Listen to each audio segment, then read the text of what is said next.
Shalom, shalom, Jerusalem. Peace be to you.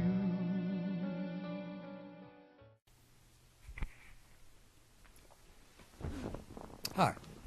Thanks for joining me for another Snyder Talk video commentary.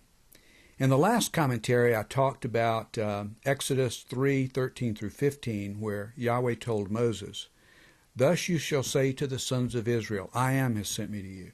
Then he went further than that, and he said, "Yahweh, the God of your fathers, the God of Abraham, the God of Isaac, and the God of Jacob has sent me to you. This is my name forever, the name by which I am to be remembered from generation to generation." But today I want to focus on the I am part. I mentioned it in the last Snyder Talk commentary, but I want to go into it in a little more detail here today and explain the Messiah's role in this. If you talk to just about anybody, Jewish person or Christian, they'll tell you that one of the names of God is I am, and that's true. When the Messiah walked among us, he claimed to be I am, and I'm going to read to you some examples that will prove my point. And these are very important points that you need to understand. I want you to take a look at, now you don't need to do this now, of course, but I'm going to tell you that in the book of John, there are several statements that are referred to as I am statements. And the first one appears in John 6:35. That's John 6:35. He says, "I am the bread of life." The second one is John 8:12. "I am the light of the world." The next is John 10:7 and 9. "I am the gate." John 10:11 and 14. "I am the good shepherd." John 11:25. "I am the resurrection and the life." John 14:6. "I am the way, the truth, and the life." John 15:1 and 5. "I am the true vine." At the time he made these statements, everyone he was talking with understood what he was saying. He was claiming to be Yahweh.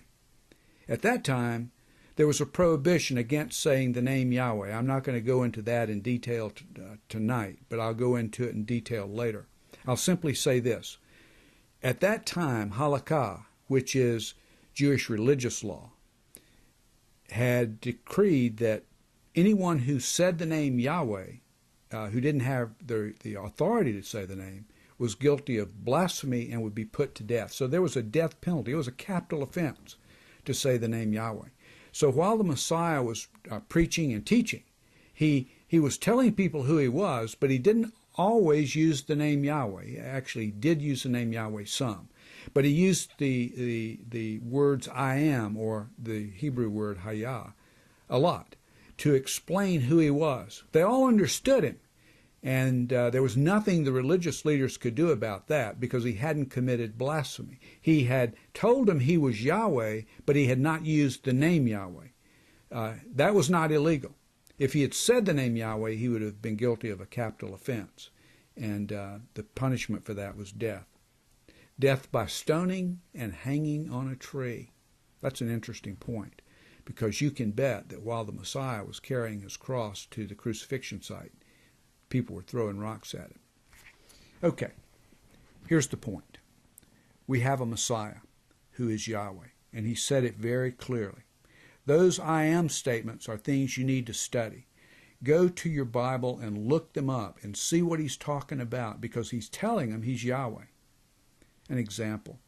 If you look at the statement, I am the good shepherd, and then go look at Ezekiel chapter 34, where Yahweh explains his role as shepherd.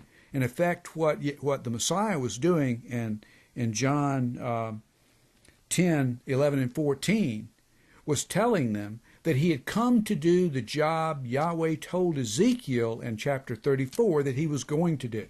You'll find that kind of thing if you study these few verses. The point, though, is the Messiah is Yahweh. That's the takeaway. That's what you need to get out of this. And once you understand it, you need to share it, because we serve the risen God, the Almighty Yahweh. We should be proud of that. Share it with the world. Thank you again for joining me for another Snyder Talk video commentary. I look forward to seeing you again soon.